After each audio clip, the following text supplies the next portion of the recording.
दोस्तों, आज हम हाईवे मूवी की बात करने वाले हैं जो एक साइको किलर की कहानी है और जो एक के बाद एक कई लड़कियों को मौत के घाट उतार देता है और जिसे पुलिस भी नहीं पकड़ पाती। लेकिन उसका अंत कितना खतरनाक होता है ये देखकर आप हैरान रह जाओगे। तो वीडियो को बिना स्किप करे पूरा देखिए। दोस्तों, इस कहानी की शुरुआत होती है एक लड़के विष्णु से, जिसे ये नहीं पता था कि उसका सामना कभी किसी साइको किलर से होगा। फिर कहानी फ्लैशबैक में जाती है और फिर से विष्णु को दिखाया जाता है जो कि हैदराबाद में अपनी फैमिली के साथ रहता है और पेशे से विष्णु एक फोटोग्राफर है जो कि अपने दोस्त के साथ बेंगलोर जाने की तैयारी कर रहा है क्योंकि वहां पर विष्णु को किसी शादी के इवेंट को कवर करना है। इसके बाद तुलसी नाम की सीधी सादी गांव की लड़की को दिखाया जाता है जिसके पिता की मौत हो चुकी है और जो अपनी मां के साथ एक पोल्ट्री फार्म में काम करती है और जो इस फार्म का मालिक होता है उसकी नीयत तुलसी के लिए अच्छी नहीं होती।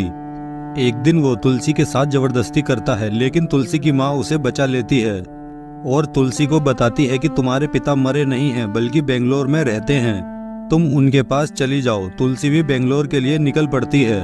इसी बीच ऑफिसर आशा भरत को दिखाया जाता है जिन्हें एक लड़की की लाश मिलती है जिसे उसी साइको किलर ने मारा है जो पहले भी 5 लड़कियों को मार चुका है और जिससे पूरी पुलिस फोर्स हिली हुई है।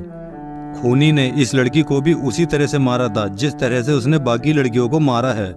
फिर उस साइको किलर को दिखाया जाता है जिसे सब डी किलर के नाम से जानते हैं। ये किलर एक लड़की को पार्किंग से उठा लेता है और उसे एक सुनसान जगह ले जाकर उसके हाथ पैर और मुंह बांध देता है और फिर उसके कपड़े उतार देता है और फिर उस लड़की को अपने साथ गाड़ी में लेकर चला जाता है जो कि एक एम्बुलेंस होती है और इसी वजह से वो पुलिस की नज़रों से भी बचता रहता है क्योंकि पुलिस एम्बुलेंस की चेक इन करती ही नहीं।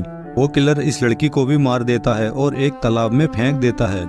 इधर कहानी आगे बढ़ती है और तुलसी और विष्णु दोनों मिल जाते हैं क्योंकि दोनों को ही बेंगलोर जाना था। इधर वो किलर अपना एक और शिकार ढूंढ लेता है लेकिन उसे मार नहीं पाता, तो अपना गुस्सा निकालने के लिए वो एक छोटे बच्चे को मार देता है।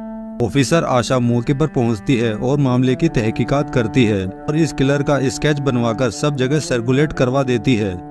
फिल्म की कहानी और आगे बढ़ती है और तुलसी इस किलर के हाथों में आ जाती है। इधर विष्णु तुलसी को ढूंढने में लग जाता है। रास्ते में एक ट्रक ड्राइवर तुलसी और उस किलर की वीडियो बनाकर और लोकेशन के आसपास की जगह विष्णु को भेज देता है। विष्णु से ये वीडियो और लोकेशन ऑफिसर आशा तक पहुंच जाती है और इस लोकेशन से ऑफिसर आशा साइको किलर को पकड़ लेती है। लेकिन ये शातिर किलर इन पुलिस वालों पर हमला कर देता है और आशा और सहायक पुलिस दोनों को गोली मार देता है और फिर तुलसी को अपने साथ लेकर भाग जाता है। इधर विष्णु मौके पर पहुंचता है और देखता है कि आशा अभी जिंदा है। वो उसे हॉस्पिटल लेकर जाता है और फिर खुद तुलसी की तलाश में निकल पड़ता है। फिर यहाँ कहानी आती है प्रेजेंट में, जैसा कि शुरू में विष्णु को दिखाते हैं। फिर वो साइको किलर तुलसी को जंगल के बीच में ले जाकर एक टूटे से कॉटेज में पहुंच जाता है और तुलसी को बताता है कि उसे लड़कियों को मारना कितना अच्छा लगता है। इधर तुलसी हिम्मत करके उस किलर के सर पे लकड़ी से वार कर देती है और विष्णु के पास भाग जाती है जो कि उसे ढूंढते हुए उस जंगल में आ जाता है। फिर किलर और विष्णु में फाइट होने लगती है। लड़ाई होते होते वो किलर विष्णु को पत्थर से मारने वाला होता है।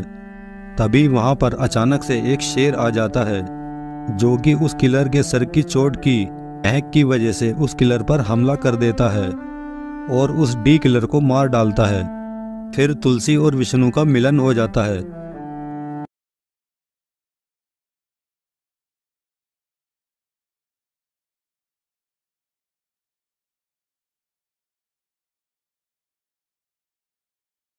को मार डालता है। फिर तुलसी और विष्णु का मिलन हो जाता है।